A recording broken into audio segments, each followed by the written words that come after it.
Is the trucking industry a get-rich-quick scheme? When should you buy your first truck? When should you open a business checking account? What business credit cards should I get? Which is a good fuel card to use? Do I need a factoring company? Don't forget to get an Easy Pass for tolls. What's an electronic logging device? How much does a dispatcher charge and are they worth it? How much money can you make with a semi-truck? How much does diesel cost per week? How much does a semi-truck cost? Is International a good truck to buy? What about everything else? How much does that cost? How much do you pay your driver? How much do you spend per week on maintenance? What's your cost per mile? Diesel prices and staffing issues are plaguing the industry. What do we do about it? So how do you manage and grow a trucking company? These are all things that I talk about in this video. I have an actual consultation with another person thinking about starting a trucking business. I share my answers to all of these questions. And if you have questions, if you want to learn more, if you want to schedule a one-on-one consultation with me,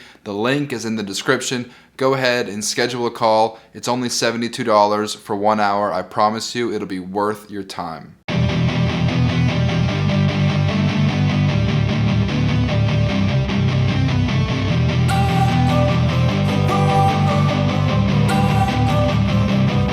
Don't wanna sleep in, cause I got something to prove. I gotta take what I hate and finally make a move. I think of you and... Hey, this is Zach Pasquarello. I'm good, how are you? Is now still a good time to talk? So what do you have going on? Okay, so I just want to make sure I understand. So you already have your LLC and you already have your DOT authority. You don't want to drive. Okay, do you have like a full-time day job right now or another business you're running? The one thing I will say is I just want to make sure don't rely on this trucking business for any sort of income. Like you're going to succeed if you're okay with breaking even for the next 6 months. A big piece of advice I have for you when getting started, just to make sure you have the right mindset whenever you're starting this trucking business, because you don't want to necessarily do anything. Like you don't want to drive the truck, you don't want to dispatch the truck. So I just want you to have the mindset going into it that you're going to break even for the first 3 to 6 months. Like you're not going to make any money. Just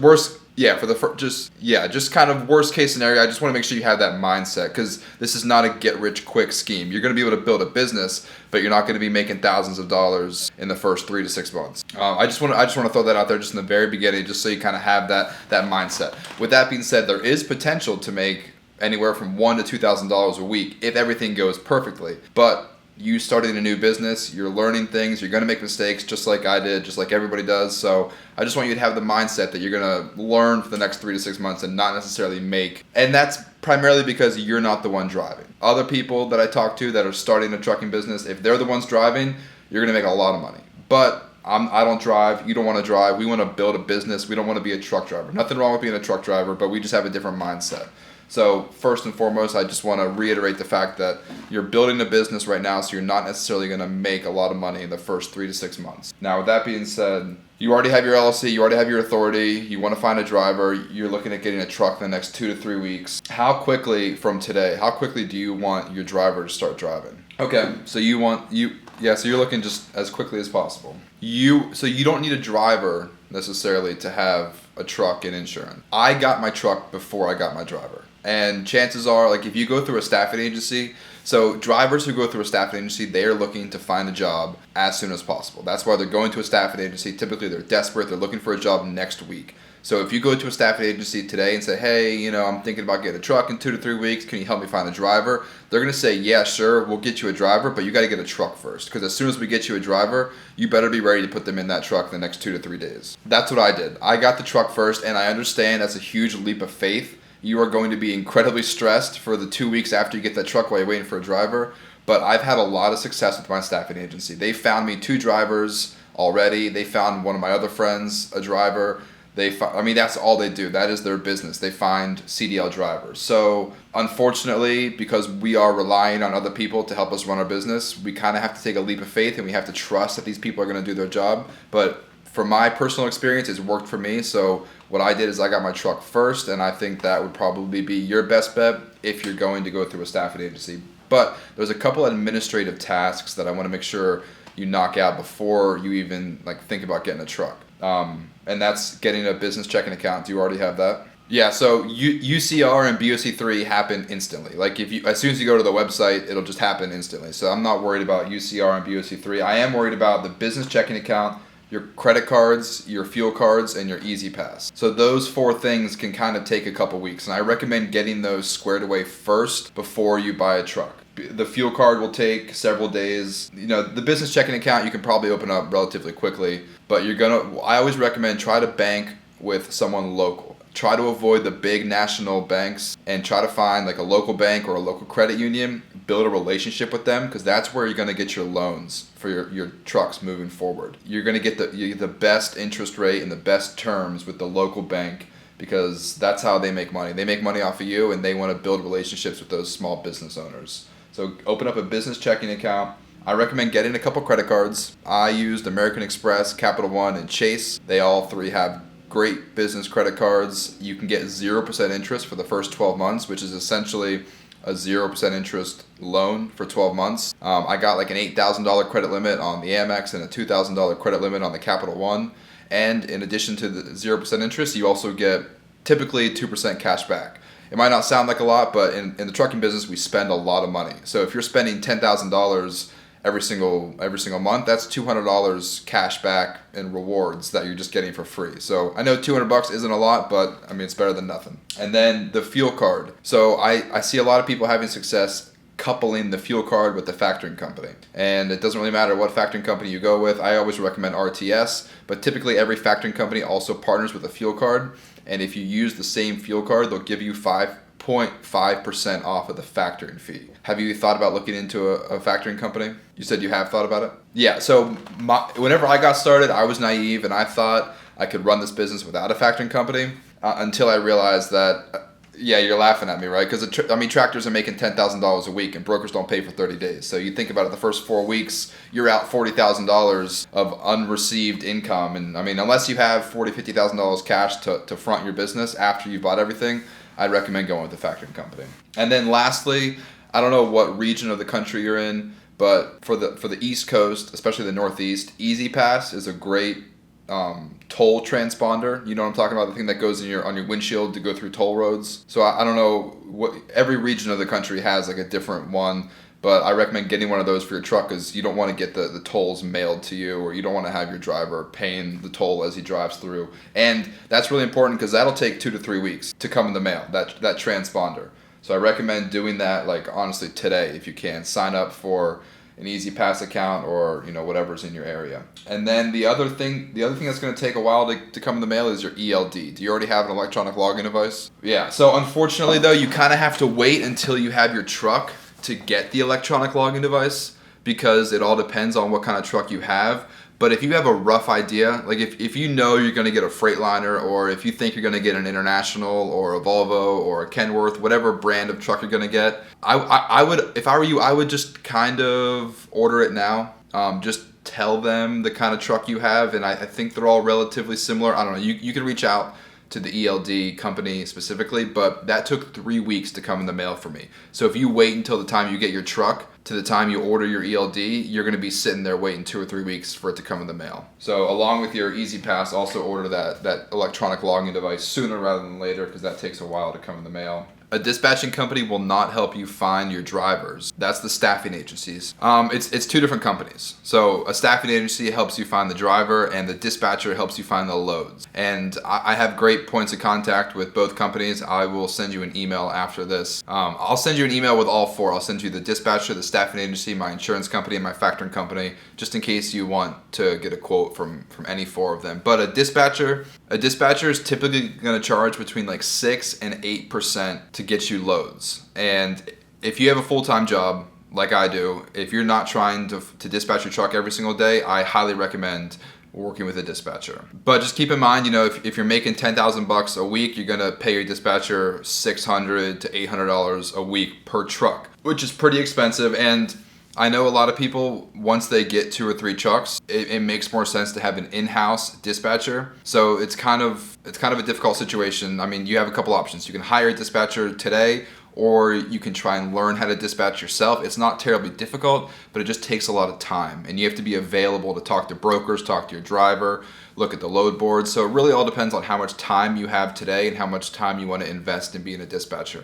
Me personally, I have a dispatcher. He handles so much for me. I built a really good relationship with him. The other thing I'll say, if you do go with a dispatcher, I highly recommend give them 2 weeks. If they have a bad couple of days in the very beginning, don't fire them immediately. Just give them a chance.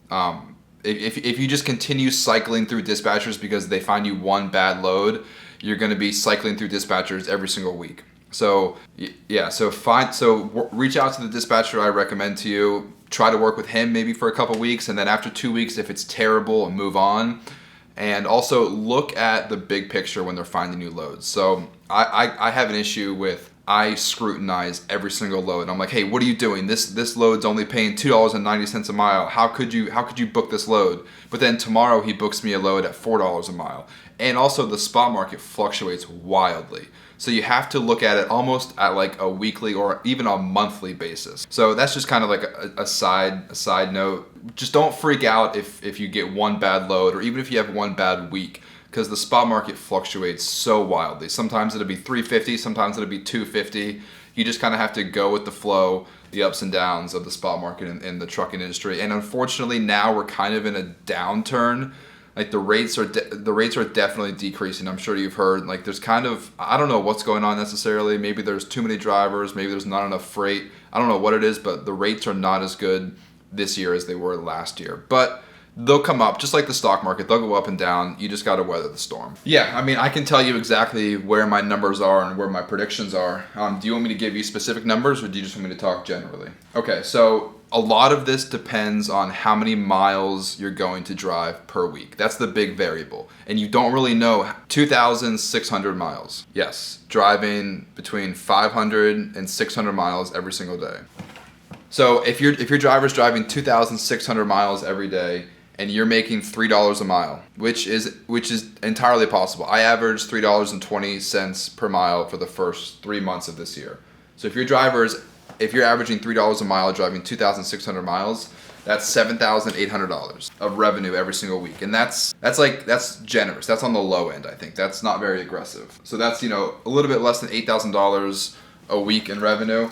And then the other issue that's kind of killing us right now is the cost of diesel. So, but if you get a good fuel card, you'll probably be right around $5 a gallon. So just talking specifically with the numbers, if you're running 2,600 miles a week at $5 a gallon, tractor trailers typically get 6.3 miles per gallon. That's where my truck is. Like it's anywhere from like 6 to 6.5 miles per gallon. So basically you just take 2,600 miles and divide it by 6.3 miles per gallon. That gets you how many gallons you're going to buy every single week, and then multiply that by 5, and then we get $2,000 a week in diesel alone. So if we're making $8,000, we're spending $2,000. Almost 25% of our profit is going straight to diesel, and that's so inflated. Back in August when I got started, it was $3.60 a gallon. So right now it's $5 a gallon. So we're just hoping and praying that the diesel prices go back down. But that's crazy. Spending 25% of your profit on diesel, that's crazy. But the good news is there's still room to make money. So even with spending $2,000 on diesel, a typical truck is like $65,000, maybe $80,000. But for my example, I bought my truck at $65,000, and so I'm paying right around $1,800 a month for my truck. I have 2 internationals right now. I have an international box truck and I have an international tractor. They are definitely the cheapest trucks on the market right now. My mechanic told me they're really expensive to work on, and they had a really bad reputation in the early 2010s. They had a really bad go with max force engines, but as long as you get an international with a Cummins engine, or just anything other than a max force engine, you should be okay. I've heard the electrical wiring is a little bit prone to malfunction in the internationals, but you're going to spend $25,000 more for a Freightliner or a Volvo than you would for an international right now. So that makes 20. I mean, you're going to have to put 20% down at least for whatever loan you get. Okay, so I want to get back to these numbers real quick. So 2,600 miles per week, $5 a gallon, 6.3 miles per gallon, $1,800 a month on your tractor. Now this is, and then $1,700 a month for insurance, 3% for your factoring fee, 6% for your dispatcher fee. So that 3 and that 6% is based on the top line revenue. And then the last thing to account for is, one of the last things is how much you're going to pay your driver. So that's the issue with the staffing agency.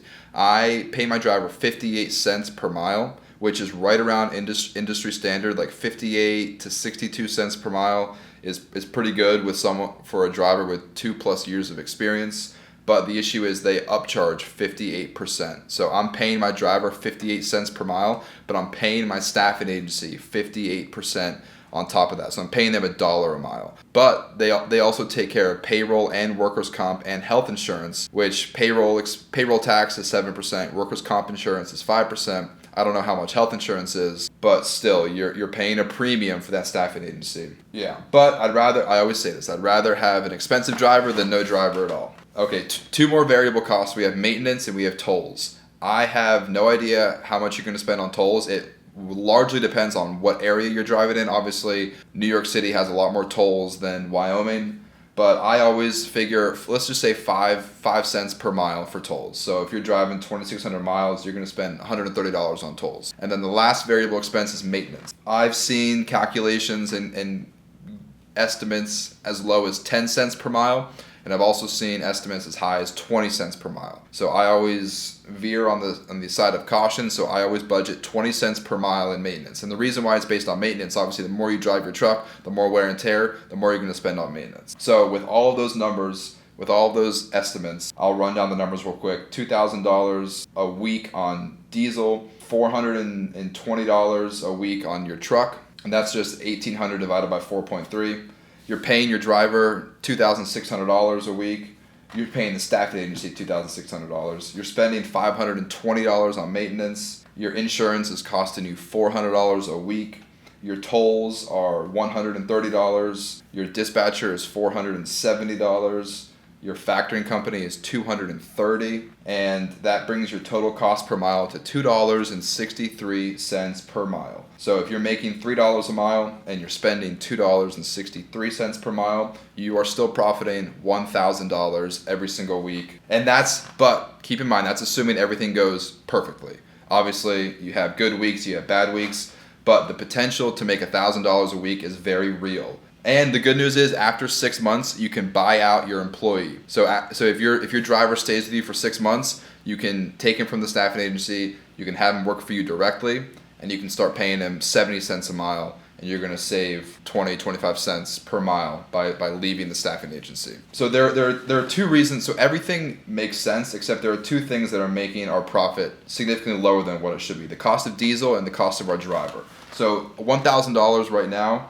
But if we pay $3.60 for diesel, and if we only pay 70 cents for a driver, all of a sudden we're profiting $2,300. So that's the potential. That $2,300 per week is the potential for you to profit if you're not driving, not dispatching, not doing anything, but just having a driver, paying him 70 cents a mile and paying $3.60 a gallon for diesel. But worst case scenario, I was just gonna say, worst case scenario, you're making $1,000. Best case scenario, you're making $2,500. If everything goes according to plan, yeah, expect to make $4,000 profit per month if everything goes according to plan. But like I said in the very beginning of this phone call, anticipate making $0 for the first 3 to 6 months, because I mean, for me, my clutch had to be replaced in the first month. That was a $5,000 repair. So all of a sudden, the first month, all of my profits are wiped out by that one major repair. Yeah, the first month I pretty much broke even. I had to tap into my savings a little bit for that repair for the clutch, just because it literally happened in the first 2 weeks. But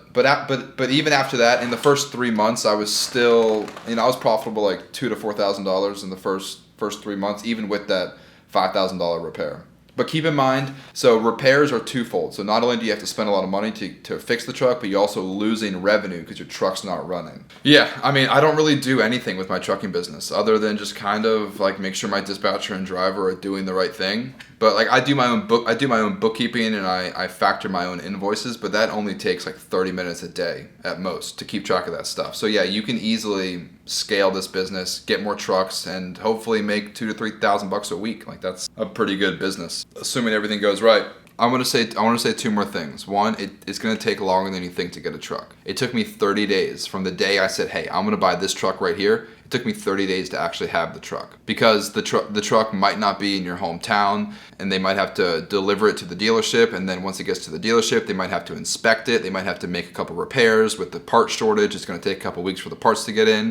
Then you got to go in and do all the paperwork. You got to get your apportioned plates. It's going to take longer than you think to get the truck. And then second of all, it's really, really, really hard to get a loan for a CDL tractor if you don't have a CDL. I was not able to get a loan. I bought my truck with cash because I literally could not get a loan. I could get a loan, but they wanted 50% down and they were charging me 20% interest. At that point, I was like, screw it. I'd rather just pay cash than pay 20% interest. So I would start looking into it now, like look into getting a loan now, because I think that's going to be your biggest challenge, financing the truck. It's easy to finance a box truck because you can drive the truck. So from a lending risk perspective, if all else fails, you can hop in that truck and you can run it and you can make money. But if you don't have a CDL, so you can't hop in that truck. You have to hire a driver. There's a lot more risk associated with that.